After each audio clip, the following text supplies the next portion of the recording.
Hi, in this video of CSS we'll learn how we can include the CSS along with the HTML. So far we have seen a bit, but here we will cover all the way like what are the different ways of including the CSS with the HTML. So we are going to discuss about the 4 different things. First one is the inline style sheet. Inline style sheet is something where you will write any HTML tag and right after that you will use the style attribute, and inside that you will start writing all the style rules in the CSS syntax. Embedding is something where you will write the CSS code inside the header section of the HTML document inside the style tag. So there we will write all the style rules and those will be applicable for the current HTML page only.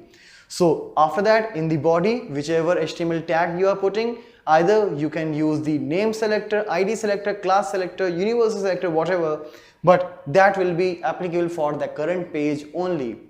If you want to write a style sheet that should be applicable for all the pages of your website, then you will have to create a separate file with an extension .css, and then you will write all the style rules inside that file. Later, you are having 2 different ways of including those style rules in any HTML page.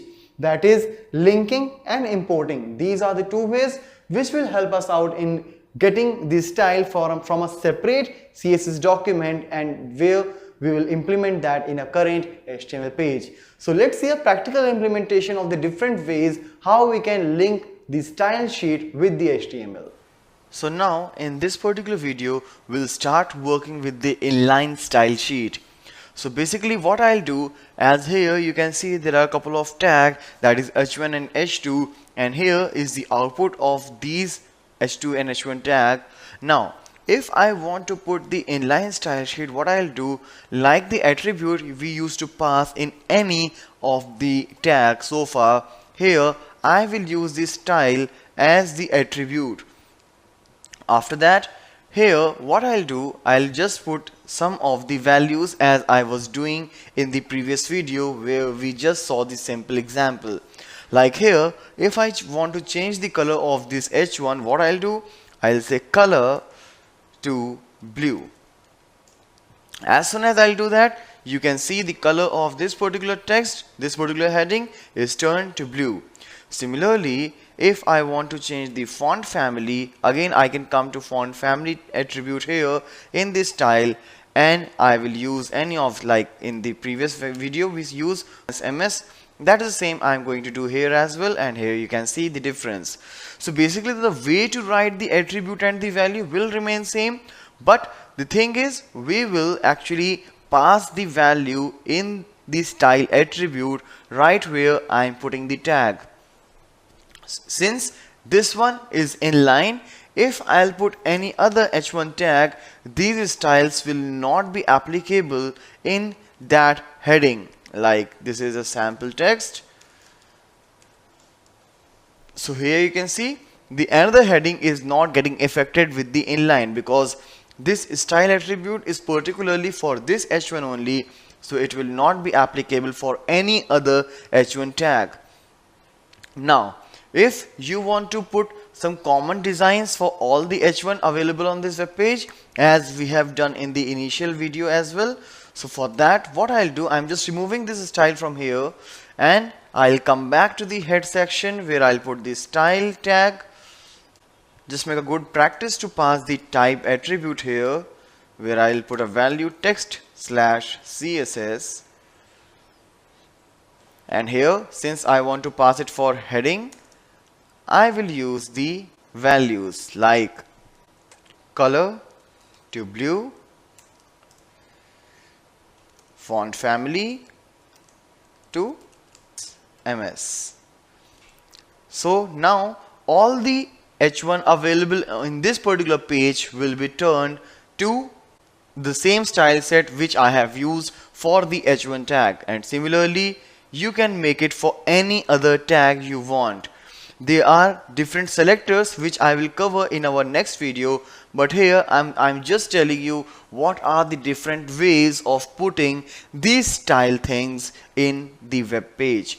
Alright, so here first thing was the inline style sheet, and here I'm actually embedding the style sheet inside the head section of the same HTML document. Let's put some styles for the H2 as well before proceeding.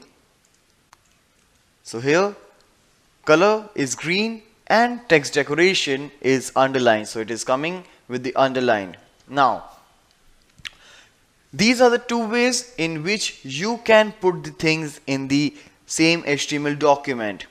Remember, if you have passed some of these styles by embedding, and if you want to make some changes in a particular thing, again you can come to H1 tag. For example, if for this particular H1 I want underline, so what I can do, I can actually come and still can pass the inline style sheet. So here what I'll do, I'll say text decoration underline. So not the first H1 but the second H1 will be decorated with the underline like this. Similarly, if you want to change some of the attribute which is being defined initially, like for example, I said like all the H1 will be having color blue and the text MS, but maybe if you want particularly this H1 should not come in MS, then you can just pass the same attribute again here, and that will override the previous one. It is like the inheritance if you are from the programming background, that this one is the parent and this one is the child specific values. So if there is nothing defined, then it will take it from the parent, otherwise it will take its own value if you want to make some changes. Like font family, here I want to put it Arial, so I'll come here and you can see this is the Arial text. So this is about the embedding and inline style sheet. But if you want, you can just cut all these style attributes from here, and I'll take another document where I'll save them all. And now let's save it in the same folder. Like currently I'm working in the CSS folder, inside which you have the demo.html, and inside this I will save it as styles.css.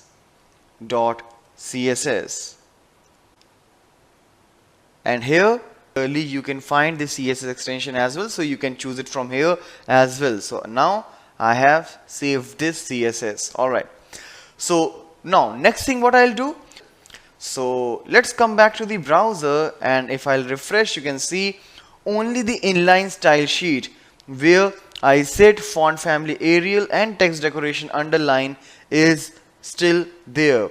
Rest all the styles are gone away. So what can I do is I can actually link this style sheet into this HTML document, and for that what I'll do, I'll come to the head section again, and here I will pass the link tag. I don't want to put anything inside it, so I just close it. It will be a non-pair tag or empty tag. And now link relation.